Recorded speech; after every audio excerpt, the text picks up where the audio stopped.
Hello, it's Michelle Gilmartin here, and today we are making this adorable mug rug. And it's just about the time of the year where you kind of need to have an extra gift laying around the house maybe. So this is the Kimberbell This Is How We Roll mug rug. And how cute is this? It's a really fun, really fast little project. Great to have around the house and handy if you need a quick gift around the holidays, or maybe if you just want to do a secret surprise for someone, including yourself. So we're going to get started here, and we're going to look at some of the things we're going to need for this project. First of all, you're going to need your 5x7 hoop, and you're going to need your kit. Your kit includes your stabilizer, your batting for the inside, and your fabric and your embroidery leather. The design, of course, is separate. You're going to need 3 colors of thread, and look at this. We need black, white, and orange. That's it. You're going to need some tape, either the paper tape, or in this case, in today's video, I'm going to be using the transport tape. Either one works really good on embroidery projects, and a full bobbin to start with. So let's get started. For this project, for the Dealer Digital Club size, we're going to be using the 5x7 size and the 5x7 hoop. I've already got my stabilizer hooped in it, and here are the contents to the rest of the contents to my kit. There's some fabric, there's some project batting, and my stabilizer. We're also going to be sewing on with some of the Kimberbell embroidery leather today. This is what they consider to be a raw edge applique, meaning that there isn't going to be a satin stitch that goes around the edge. So the other thing that would be really handy to have is some really, maybe some curved, either a single curve or double curved scissor that's kind of sharp all the way to the point, so that when you trim around the dice, in this case, you can get really close to the stitching line or as far away as you're comfortable with. Remember, that raw edge is going to stay raw. All right, so we're over at the ironing pressing station. I always like to give my fabric a little bit of a press with Best Press before I start, something to kind of make it a little bit crisp for me. So I'm going to take these 2 top pieces because these are going to be my mug rug. So the back in this kit is actually the blue. So these bigger pieces are your back pieces. In the directions on page 5, it's the orange pieces, but these are your 2 backs, and you're going to fold them in half widthwise so that you have 2 back pieces. That is going to kind of, so we're going to fold both of these pieces in half and give it a good press and then set it aside. This is going to be our back.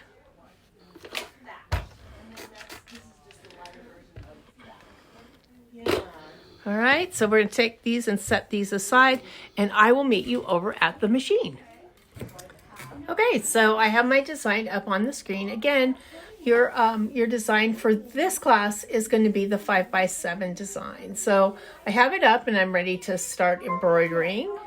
So to begin with, I have, just right now, I have white thread on my machine. If we look at the directions, then the stitch line has those little diagonal lines in it, meaning it doesn't matter what color thread you're going to use for that, because it's going to be covered anyway. So I'm just going to go ahead and go with white, because black, I think, is the first color I actually need, and I think that's going to be a little bit dark, but I think we'll still be able to see. So hooped, cutaway stabilizer hooped in my 5x7 hoop. I've got a embroidery 7511 needle in, and white thread in my needle and bobbin thread in my bobbin, and I'm going to go ahead and run the first step, which is my placement line for the batting.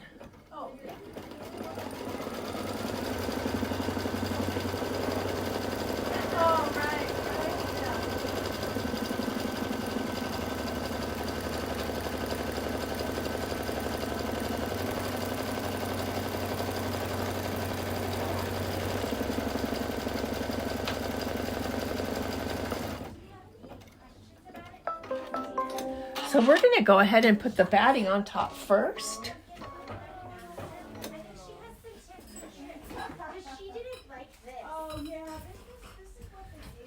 So I'm going to go ahead and lay my batting on top. And then I'm going to go ahead and just, it says to tape it in place, and normally I would, except for tape and batting are not always the best of friends. So I'm just going to hold this in place while it tacks it down. Otherwise, you know, that batting and that tape, doesn't matter what kind you use. So I'm just going to make sure that it doesn't twist or bubble or shift by just kind of keeping my hands on there just as it can go around.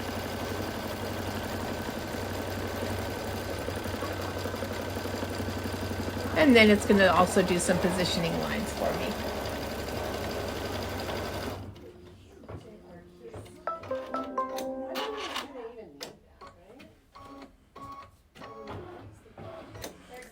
So stitch number 2 was the mug rug template. Don't trim it. We're not going to trim it. So we're going to go ahead and place the blue background fabric piece right side up, completely covering section 1. So the big section, that's section 1. So that's the larger section of the 2 sections. So I'm going to get my blue piece. It's already been pressed. And these are not the ones you folded in half. Oh, so in my case, it's the orange one. Yours might be blue, mine's orange, but it's the bigger piece of fabric. Because, you know, this piece of fabric's not going to fit in that section. So mine obviously is opposite what's the picture, but that's okay. I'm just going to set this here. And then I am going to go ahead and do the tack down on this. So slide my hoop back up there.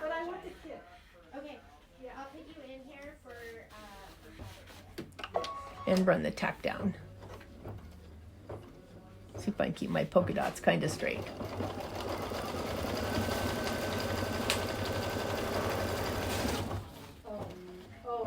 So I am going to trim this piece right in here.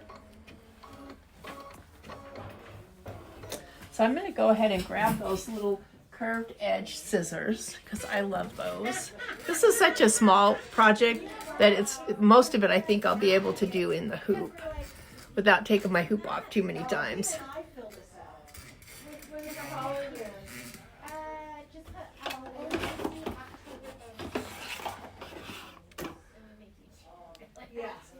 So I'm just going to trim up to but not through the stitching line.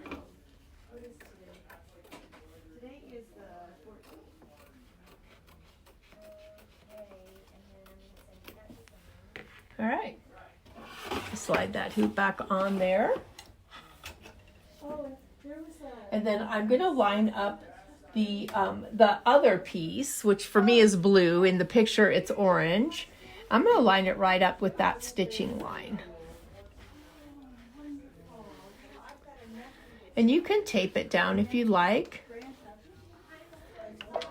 And that's going to go ahead and tack down that line. So if you're following along on the instructions, we are on the bottom of page 5, step 11, color stop number 4. So now I'm going to flip and press so that everything's kind of flat. So I'm going to take this off the machine to do that. And I'm going to take it over to my pressing station and just press this fold so it's nice and smooth. All right. I'm just going to give this a press. So this is one of the reasons I absolutely love this Panasonic cordless iron. It's because it actually fits inside a 5x7 hoop. So not many irons really do, other than just the small travel irons or the small crafty irons. This is actually a full-size iron that fits in your 5x7 hoop. Love this thing. Hold on, let's go. All right, so the next step is color stop number 5, and that is step 12. No, step 13 at the bottom right-hand corner of page 5. And again, this is tacked down. It's not going to show. I'm just going to go ahead and leave my white on. If you feel more comfortable taping this down, you can do that. It kind of fits in the hoop as just perfectly. So it's kind of like, where do you tape it, right?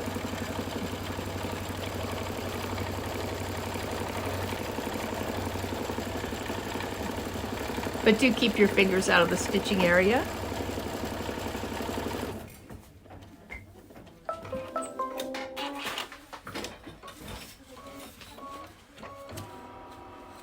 All right, so we are moving on to color stop number 6. Color stop number 6 is your detail quilting, and they are having you do this in white. So I'm going to go ahead and run this in white, and starting now. I'll let it stitch a little bit, and then I'm going to go ahead and stop it while it finishes this. This is going to be like a 3-minute stitch out of quilting stitches.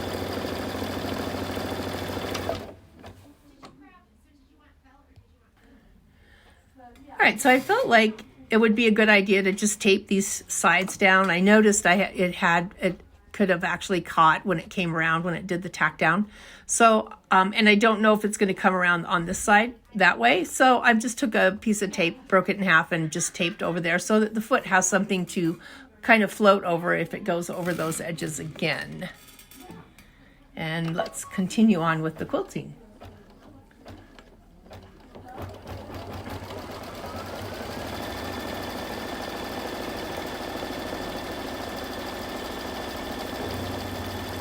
So this pattern, this stitch out is going to channel stitch out kind of a grid line for the quilting on our mug rug. I'm going to let it run for just a little bit more, and then I'm going to pause the video until the quilting part is done.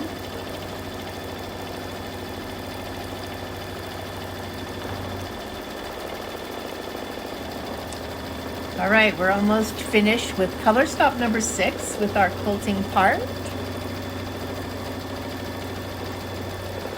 Perfect. What a fun project. All right, so we are currently on the very top left corner of page 6. So, or top right, now that we've stitched the detail, and that's going to stitch my placement line for where I'm going to put my dice leather, that little piece of white leather, embroidery leather that you have. And you know, that I think I will tape down.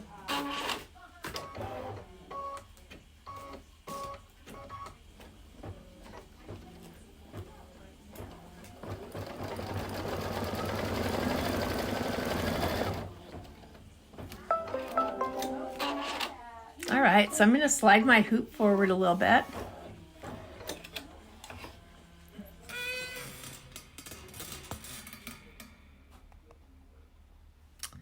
So I have this piece of embroidery leather that's going to cover both of the dice. Make sure you have enough. Or, I mean, I know you have enough, but make sure you give a little bit of equal on either side. So I find that it's easier to trim if you have an edge you can pick up later. So if you kind of position it like right on the line, sometimes you don't have quite enough left over to actually do a comfortable trim. So I try to just center it. All right, back on the machine.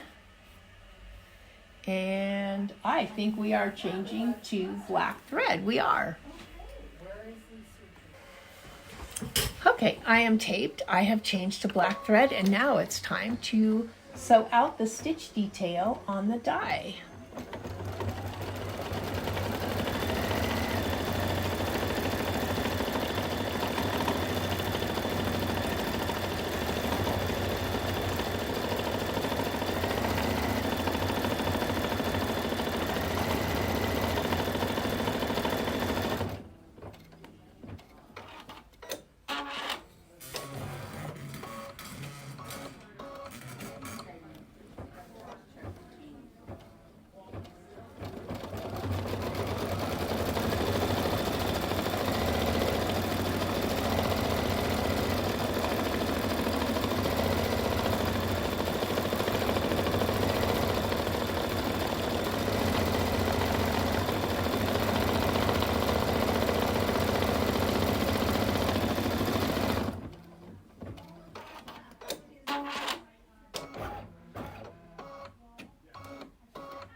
All right, time to trim. And also, I want to show you a cool little set of nippers that'll get between these little stitches here. So I'm going to just pause the camera for just one moment, just so I can swing it over to the table so I can set this down on a table to trim. All right. So if you're not familiar with these cool little nippers, they have like a little hook on one side. So it allows you to get underneath those little jump stitches and really get close to them. So you would just slip the little pointy hook underneath, and then look at how nice it trims that. Again, I'm just going to slide this flat on one side so I can kind of really get underneath.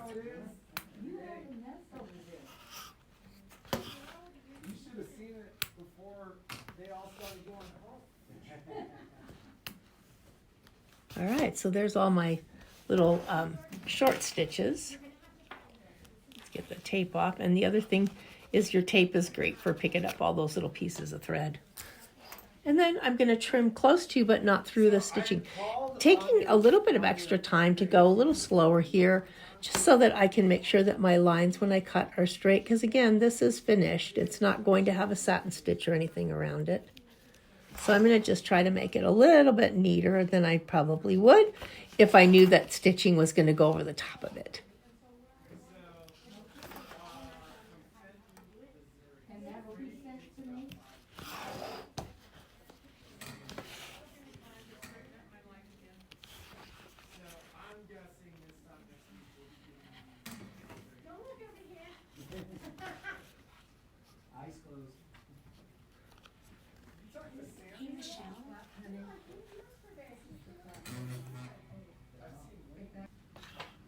All right, there's one down.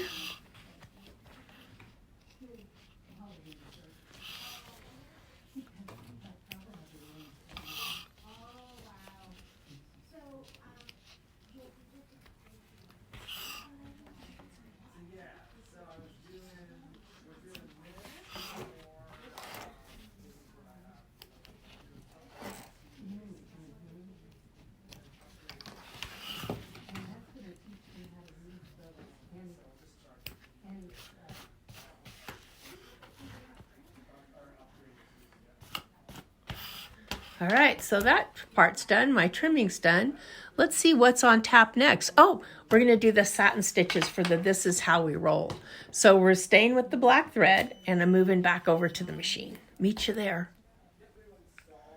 All right, so I'm going to go ahead and continue on. If you're following along on the directions, we are on page 6, step 19, color stop number 9, which is the This Is How We Roll text. So this is, kind of up to you. Normally I would throw a little bit of topper over that. I just feel like satin stitching really pops if you put a topper over it. So that's what I'm going to do. All right, so this is a clear piece of wash away topper, and I'm just going to set it over there. I always do, anytime I have satin stitching, I always use a topper. And this is just a wash away. It tears away really clean if you want to tear it away. When you get done stitching, and it just makes your letters look really nice.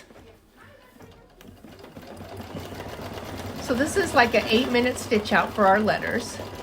So I'm just going to let it stitch for a little bit, and then I'm going to come back when it's pretty close to done.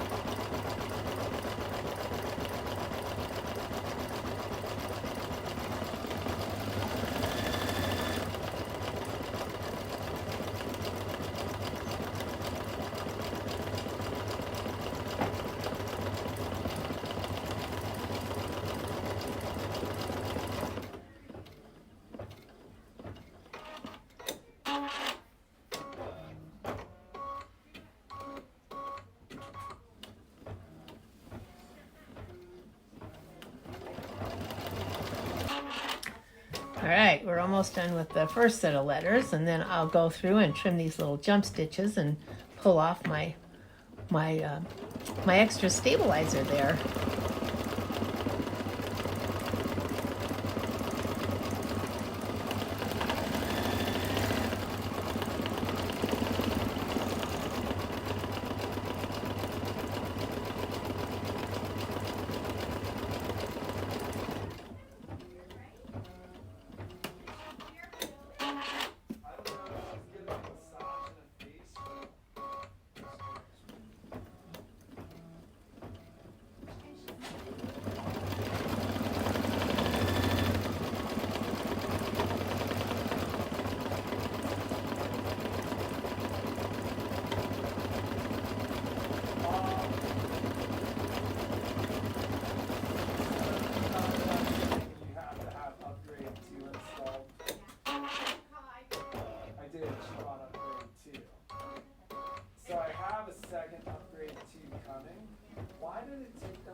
All right, so I am now going to take my hoop off. I'm going to pull my excess stabilizer off, and then we will continue.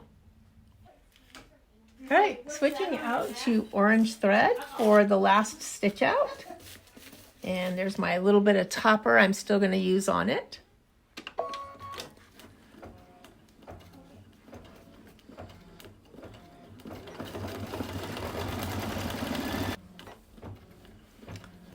All right, we're just about done here.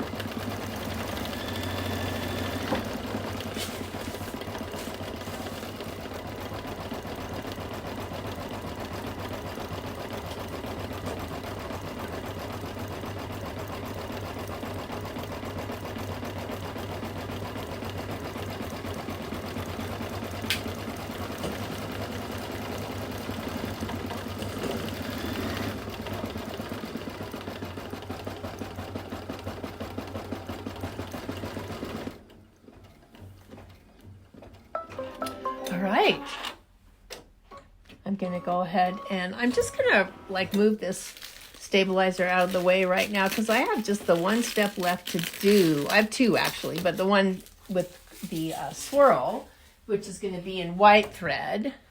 And then I will just go ahead and clean everything up with the stabilizer and the tape for the last part. Alrighty, we'll get this stitched out. And then I can clean this excess topper off over here.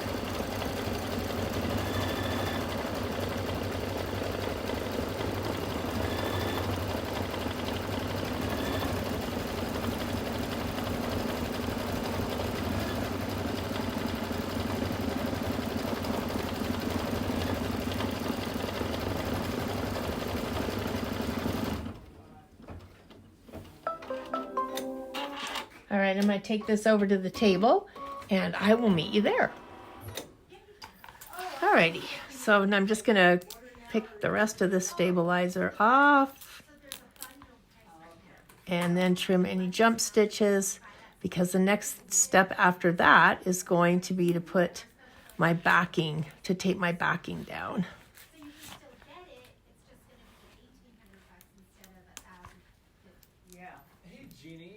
Did you move the thing that was over here? What thing? I had a package over here. Yeah. I just picked it up and I just moved it. I didn't touch anything. What package did you have over there? You know what's more likely? You moved it. No, I didn't because I think it was something that I needed to collect payment for. All right. I'll get the rest with a little tiny sponge since this is wash away after the fact. Okay, so the last step now, or our last, not the last step, but our last stitch out is going to be, we're going to place the back pieces over the top here. And for this, we will use tape because this is going to be a lot and we don't want the foot to get caught as we go. So the first one to go on is the one, I've got my hoop mount on this side, so this is going to go on first, the top one. Remember, the fold is going to be to the inside, and I'm going to just tape that down there.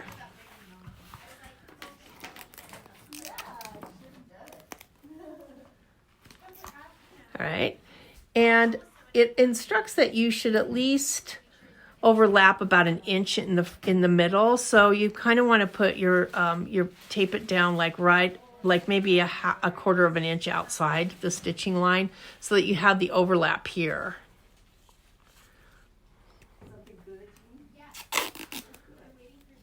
All right, and then the most important thing on this specific step is that we tape down the center here because that foot's going to definitely catch that fabric there. So you want to tape that center down good. Make sure the tape goes all the way to the edge so that when the foot passes over it, it doesn't catch and pull it back up. All right, so here's my first piece, tape down there at that end. Here's my second piece, tape down here, but the most important piece, this piece right there. so that our foot doesn't catch. All right, here we go.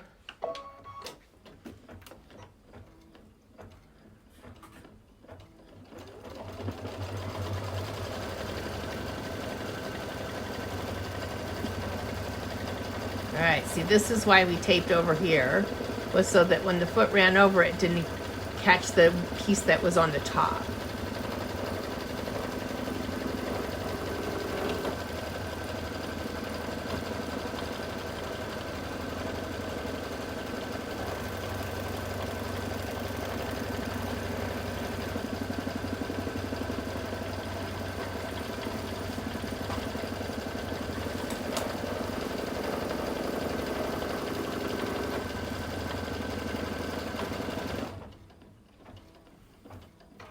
All right, that's our last stitching step. Let's talk about trimming. We're going to trim it together because there's a really cool way to actually get this so that your corners are really square on the corners. So let's do that together. All right, I'm going to go ahead and pull all my tape off, and then we're going to do a little trim here. Similar to, but not exactly the way they have it in the instructions. Because sometimes when you trim it at an angle, you actually get like a little, it doesn't come out square. Let's put it that way. So let's try and see if we can get it to come out square. So I'm going to go ahead and use my rotary cutter and my ruler. And you might have noticed that I've switched out to a mat instead of just the bare table. And I'm going to do the 1/4 inch all the way around.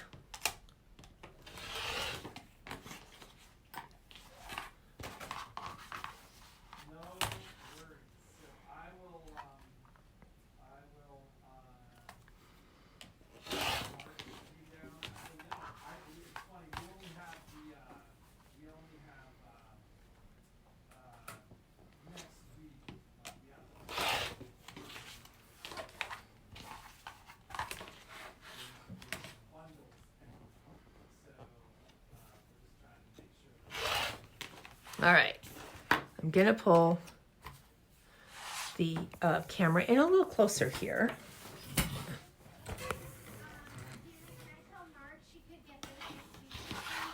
I'll bring them. Yes, absolutely. I can bring them by tomorrow. All right, what you wanna do is you wanna just cut it on as a right angle, right at, but not through the stitching line. So line that ruler up right with that corner and just lop it off. So you're right to the stitching line, but not through the stitching line. 45-degree angle.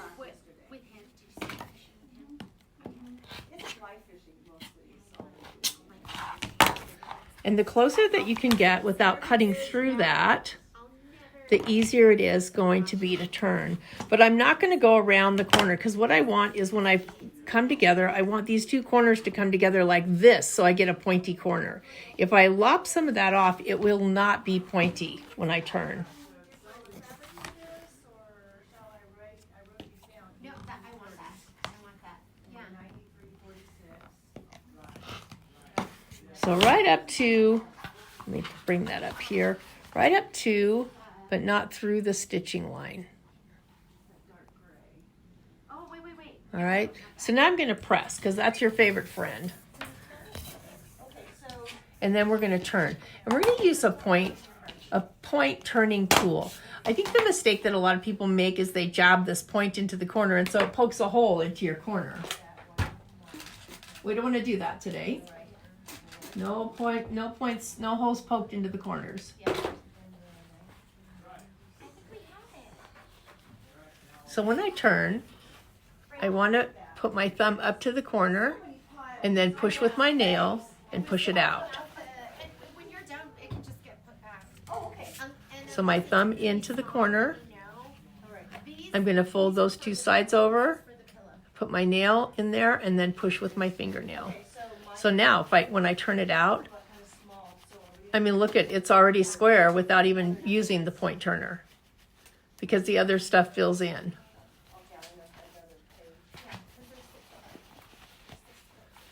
So thumbnail into the corner, Push them in the same direction. Put your nail up to there and push with your fingernail.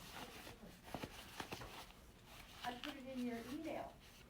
Oh, perfect. I went on the big computer and All right. I All right, so if you do have a corner that needs to be worked a little bit more, when you put this point turner tool in, you don't really jab into the corner. You take it and you follow along your seam line. Yeah, cut 'em. And then you come at it from the other side as well. So instead of pointing right into that, you kind of follow it along the seam line. And you can actually even use this side because you're really just like following the seam and making sure that both sides of that seam are going in the same direction.